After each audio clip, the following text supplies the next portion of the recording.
Gente, voltamos, né? Voltamos com tudo. Eu tava dando uma olhadinha rápida no vídeo, agora há pouco, aí não sei se vocês perceberam que aqui ao fundo passou uma pessoinha engatinhando. Pois é, a Maria Eduarda, participação especial. Eu falei, filhos, a mamãe vai gravar o vídeo, a videoaula, e aí vocês não venham, né, agora. Aí quando eu percebi, eu tava gravando, ela passou aqui engateando. Participação especial, gente. Eu não disse que elas iriam participar das nossas aulas também, fisicamente e através de histórias. Pronto, nesse vídeo agora, na continuação, né, do nosso vídeo anterior, eu vou falar para vocês domínios do desenvolvimento, falar dos períodos do desenvolvimento, influências e contextos no desenvolvimento. Eu queria falar para vocês, quero falar para vocês que eu tive um cuidado de separar essas partes para a gente poder entender didaticamente. O que é que eu quero falar para vocês? Quando eu falo de domínio, eu falo mais voltado para a questão de desenvolvimento propriamente dito, né? Cognitivo, físico, motor, psicossocial, biosocial, desenvolvimento da emocional. Então, eu falo nisso. Só que para eu falar disso para vocês, eu também preciso falar dos períodos. E os períodos de desenvolvimento, ele está mais numa vibe cronológica. Então, de um lado, eu coloco o desenvolvimento, os períodos de desenvolvimento, que eu falo lá do útero, né? Como eu tinha falado para vocês, ou seja, da concepção até lá 11, 12 anos de idade. E do lado eu coloco os desenvolvimentos, que eu vou dividir desenvolvimento físico, desenvolvimento cognitivo e desenvolvimento psicossocial. Por que eu fiz isso? Porque eu considero mais didaticamente. Mas isso é uma invenção minha? Não, não é uma invenção minha, tá, gente? Se você pegar os livros de desenvolvimento humano, vocês vão perceber que eles também abordam dessa forma, porque fica mais fácil para eu visualizar. Fica mais fácil para quem está estudando visualizar. Porque para eu entender os marcos, o desenvolvimento, eu espero que uma criança ande até que idade, para que isso não venha dizer que haja atraso. Até 18 meses. Eu espero que uma criança venha andar até os 18 meses, para que isso não sinalize um atraso. E se houver um atraso, eu preciso investigar a partir de quê? Eu preciso ter um ponto de referência. Se eu não tiver um ponto de referência, fica muito complicado para a gente fazer esse mapeamento no consultório, em sala de aula, em casa, porque tem uma coisa hoje que eu acho muito válida. É muito válida e aí a gente precisa ressaltar. Hoje os pais, eles têm um maior volume, exatamente, o maior volume de informações. Então ele percebe a sua criança de uma forma bem diferente do que tempos atrás. Até porque a gente tem... A medicina está avançada, a psicologia avançou muito, os estudos avançaram muito. Tem uma coisinha chamada internet, que ela facilitou muito a vida da gente, porque ela democratizou mais a informação. Então, os pais eles estão muito atentos. Os professores também estão muito atentos, os cuidadores, enfim, a gente tem toda uma possibilidade de informação. Então, olha só, primeira coisa que eu peço para... eu sei que vocês já vêm anotando, mas essa eu quero que vocês destaquem, que é os domínios do desenvolvimento. O que é que são o que é que eu posso elencar esses domínios? Desenvolvimento físico. O que é que está dentro do desenvolvimento físico? Crescimento do corpo. E esse crescimento do corpo, quando eu verifico a questão hereditária, eu vejo minha mãe, meu pai, eu tenho ali uma expectativa de crescimento, a altura que essa criança vai ficar. Tem todo um estudo, é feito por um endócrino, acompanhamento com o endocrinologista, a gente permite entender qual altura essa criança vai atingir quando comparada à altura da mãe, à altura do pai, é feito um exame ósseo das mãos da criança, e aí a gente tem essa perspectiva de saber. Então, esse crescimento do corpo, ele é importante? Sim, porque a gente entende que essa criança ela vai atingir uma determinada estatura, a cada ano esse crescimento é muito, muito acelerado. Para mim, não existe coisa mais válida do que você observar a criança. Inclusive, até na semana passada, eu coloquei no Instagram para a gente observar a criança, observar uma criança que esteja próximo da gente. Seja filho, sobrinho, por quê? Porque a gente consegue entender melhor o desenvolvimento infantil. Então, você vê uma criança, um bebezinho, e você vê a rapidez disso. Você pega uma criança de 1 ano, ela cresce rapidamente. A criança de 2 anos, 3 anos, você se assusta até com o crescimento dessa criança. Você passa alguns dias sem ver, ou até o nosso próprio filho. Agora, nas férias, eu me assustei com a Maria Eduarda e com a Ana Rebeca, o tamanho que elas estão, a altura delas. Então, é muito interessante. A Maria Eduarda está se achando que está quase na minha altura. E a Ana Rebeca vai na mesma vibe. É muito engraçado isso. E aí você vê crescimento do corpo, crescimento do cérebro, né, amadurecimento do cérebro, de todas as suas áreas do cérebro, a capacidade sensorial, tudo isso, gente, está dentro do desenvolvimento físico. Então, crescimento do corpo, crescimento do cérebro, a capacidade sensorial, habilidade motora e a saúde como um todo. A gente pensa que, às vezes, as coisas são bem simples, né, mas elas requerem da gente um cuidado muito grande. Quando a criança está no processo dela de alfabetização, a construção da escrita, ela é um elemento que a gente precisa ter cuidado, porque ela exige amadurecimento cognitivo, amadurecimento motor. E é uma habilidade, está dentro da questão motora fina, né? Então, a criança ela vai fazer um movimento de quê? De pinça. Então, ela vai pegar uma caneta no movimento de pinça para daí, então, ela vir a escrever. Isso é físico, gente. Mas também é desenvolvimento cognitivo também.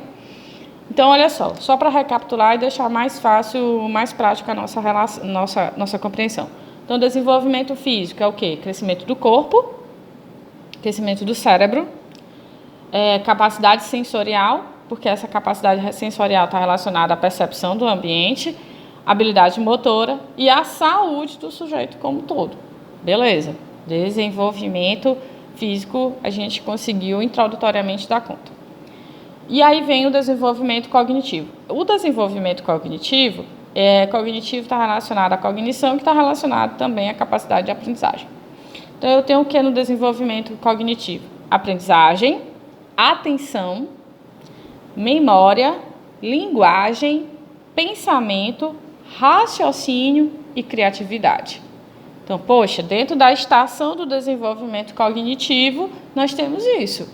Nós temos a aprendizagem, nós temos memória, nós temos atenção, porque para eu focar, eu falo assim, a criança não tem atenção, mas vamos investigar como é que isso acontece.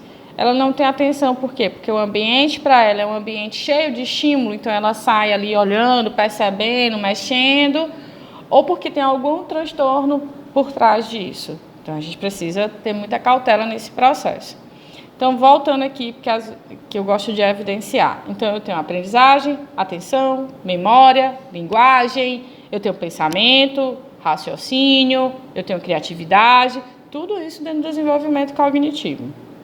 Elvia, a gente vai estudar isso, nós vamos concentrar nossos esforços para entender em qual idade isso acontece, como acontece, de que forma isso acontece e o que a gente pode fazer para melhor estimular essa criança para ela ter melhores resultados, pode ser assim, posso didaticamente colocar dessa forma. E eu tenho o desenvolvimento psicossocial. O que é o desenvolvimento psicossocial? Está relacionado às emoções, à personalidade e às relações sociais. Gente, vocês pararam para observar o quanto que a gente tem conversado sobre inteligência emocional? Que é a nossa capacidade de gerir as nossas emoções, de reconhecer e gerir as nossas emoções e darmos respostas com relação a isso. Acho que é uma coisa válida para a gente pensar. E aí, às vezes, a gente para pensar que eu quero trabalhar as emoções do meu filho, mas eu não trabalho as minhas. Então, se eu não trabalho as minhas, Adianta eu trabalhar as emoções do meu filho? Sim, porque ele vai aprender a reconhecer raiva, vai aprender a reconhecer medo, tristeza, nojo, surpresa. Então, ele vai aprender a reconhecer as nossas 6 emoções básicas. Então, quais são as nossas 6 emoções básicas? Raiva, tristeza, medo, nojo, surpresa e alegria. Ele vai aprender a reconhecer isso. Ele vai aprender a reconhecer em si? Vai. Beleza, eu trabalho meus filhos. Perfeito. A partir de que idade eu posso trabalhar isso? A partir do nascimento. Como assim? Eu vou falar didaticamente? Não. Você vai fluindo, ele vai percebendo, gente. Com 2, 3 anos a criança já consegue perceber, mas isso é pauta para um outro momento nosso. Mas o que é que eu quero evidenciar sobre as emoções? Se eu trabalho meu filho e não trabalho a mim, é uma via um pouco complexa. Por quê? Se eu não reconheço as minhas emoções, eu não vou conseguir validar a emoção do outro, não vou conseguir validar a emoção do meu filho, as emoções do meu filho, não vou conseguir acolher ele quando ele estiver numa crise de raiva. Então, eu vou tender a reagir de uma forma adversa.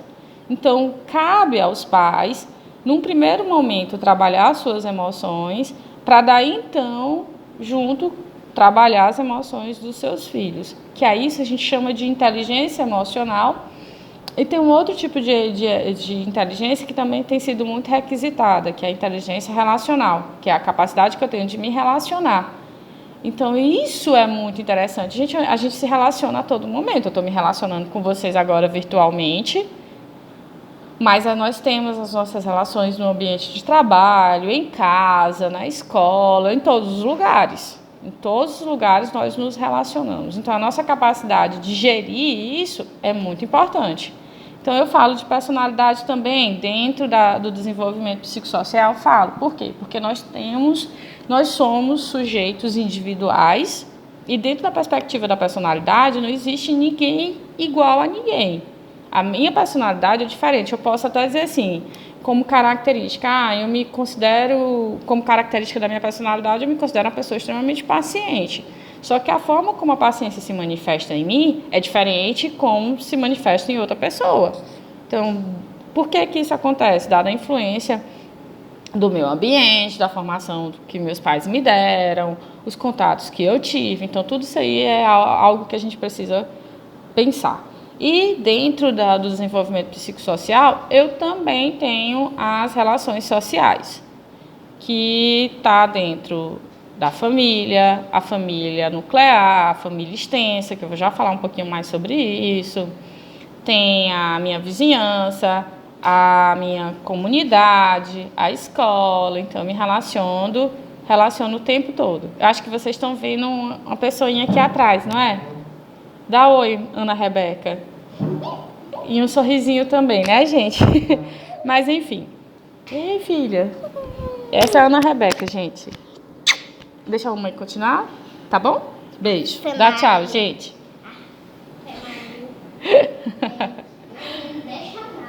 Ela tá querendo participar do vídeo, tá dizendo que a mamãe não deixa nada, mas eu expulsei ela do vídeo, gente, porque senão vira uma muvuca. Então, dando continuidade. A gente também fala dos períodos de desenvolvimento. Os domínios, vocês já entenderam? Quais são eles? Domínio físico, domínio cognitivo e domínio psicossocial. Agora eu falo para vocês dos períodos de desenvolvimento. Mas antes de eu falar dos períodos de desenvolvimento, eu acho que vale a pena eu colocar uma coisa para vocês, sabe? A questão cronológica, as mudanças de uma fase para outra, ela é uma construção social, gente. Ela é uma construção social, que ela é determinada pela cultura ou pela sociedade que esse sujeito está inserido. Uma coisa eu dizer para vocês, que o desenvolvimento biológico, ele é comum a todos, ao sujeito que nasce aqui e ao sujeito que nasce no Japão. Mas eu não posso dizer para vocês que essa construção social, ela se dá da mesma forma, porque ela não acontece dessa maneira, tá bem? E essa construção, ela, por ser uma construção social, é muito interessante a gente perceber como é que é trabalhada, abordada uma criança A cultura infantil,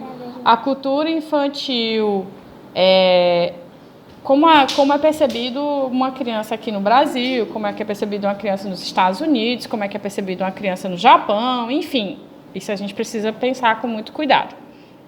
Mas para a gente aqui, o que é que eu quero ressaltar para vocês?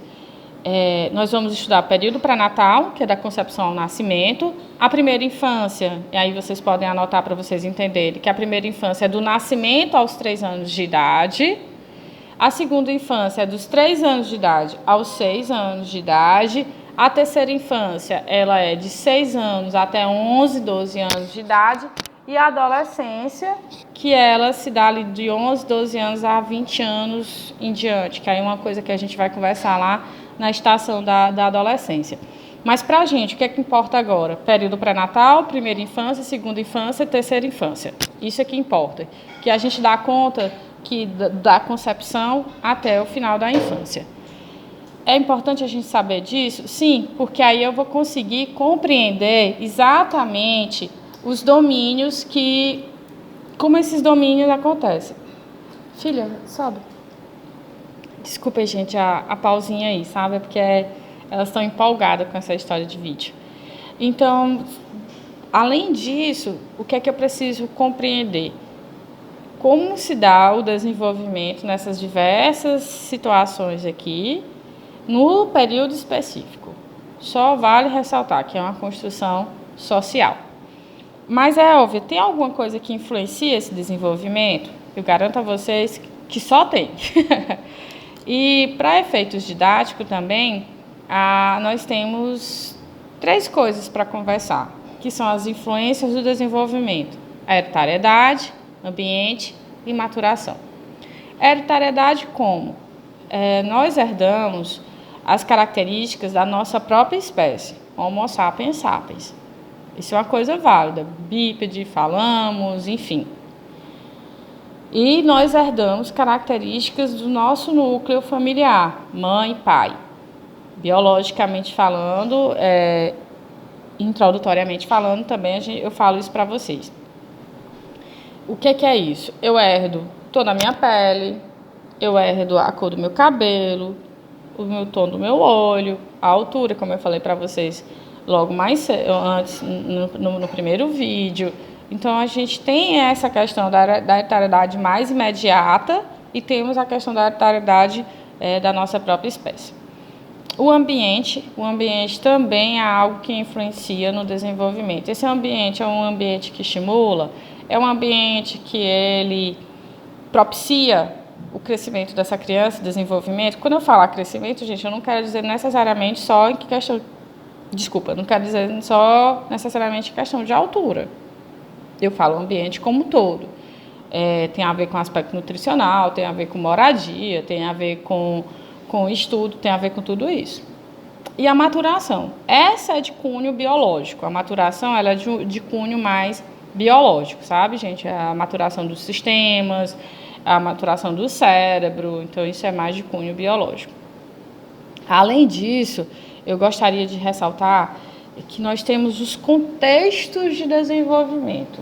Poxa, é muito interessante esse contexto de desenvolvimento. Por que ele é interessante? Porque ele está relacionado lá ao desenvolvimento psicossocial. E o que é isso? Quando eu falo de família nuclear, que é um contexto de desenvolvimento, a família nuclear ela é o quê? É a mãe, e o pai e os irmãos. Essa estruturação familiar, não estou nem falando dos tipos de família, eu estou falando dessa construção, mãe, pai e os filhos aqui, é a família nuclear, ou seja, onde o sujeito está inserido mais diretamente. E eu tenho a família extensa, não é externa, é extensa. A família extensa, ela está relacionada à rede de parentescos. O que é isso? São os pais de outras gerações, ou seja, são os nossos avós, os nossos tios, enfim, é essa rede aí que nós temos, que também é considerada como um contexto de desenvolvimento, sabe, gente? Por quê? Porque isso influencia de uma maneira direta e indireta no desenvolvimento do sujeito. mas também nós temos outras questões aqui para pensar.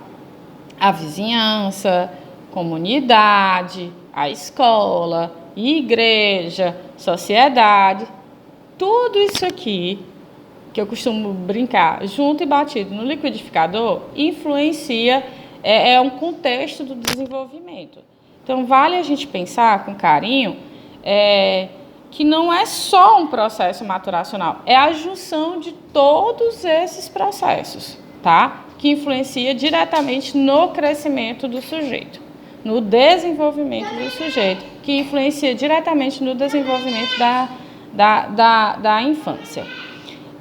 Gente, essa é a nossa primeira videoaula, né? Que é válido a gente parar para estudar um pouco, para a gente conversar. Na próxima semana eu vou postar outras aulas também, né? Já vou postar na nossa segunda aula, e eu desejo que todos vocês aproveitem bem essa aula, que vocês possam estudar, possam fazer leituras. Na descrição do vídeo eu estou deixando 2 referências que, se vocês acharem por bem, vocês podem adquirirem. Eu vou também compartilhar com vocês alguns artigos que eu acho que seja válido para que vocês possam ampliar os estudos de vocês. Agora eu vou fazer o que eu aprendi. Deixe seu comentário, ative o sininho, se inscreve e ative o sininho no canal do YouTube, tá, gente? Então, um grande abraço, desejo tudo de bom, bons estudos e até a nossa próxima videoaula. Vou baixar aqui o olho.